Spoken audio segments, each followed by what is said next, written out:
What's up ladies and gentlemen, turabaramukije aho muherereye hose. We are back again guys. Uno munsi si ibintu birebire ngiye kubabwira atari ibiriko birabera muri Waka Waka team. Musanzwe muzi ko Landry Promoter afungiwe mu ibohero rikuru rya Mpimba, ariko amakuru twashoboye kuronka igihe bamufunga nuko uwo munsi nyene Eve Bali umukameramani wa Landry Promoter namwe mwarashoboye kumva mu biganiro bye bitandukanye amuvuga ni Eve Bali uwo munsi nyene yashoboye kwibaruka umwana w'umuhungu.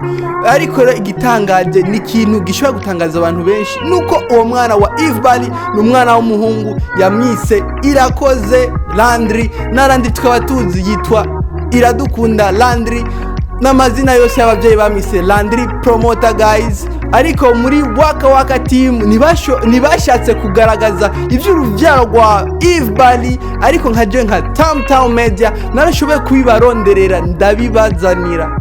Ikindi naco nuko namaze kuronka nayo mafoto y'uwo mwana wa Eve Bali mu gihe muri Waka Waka babinyegeje. Ariko ikibazo dufise si kindi, kubera iki bashoboye guhisha ivy'ugo ruvyaro rwo mutipe Eve Bali ivuka ry'uwo mwana batashoboye kubishira ahagaragara kugira n'abantu babimenye bumve, yani Waka Waka kwirikiragwira. Ivyo bibazo tugiye twiyumvira bitandukanye. So guys, turabakunda cyane. Yari Tamtown Media, I'm Brian again.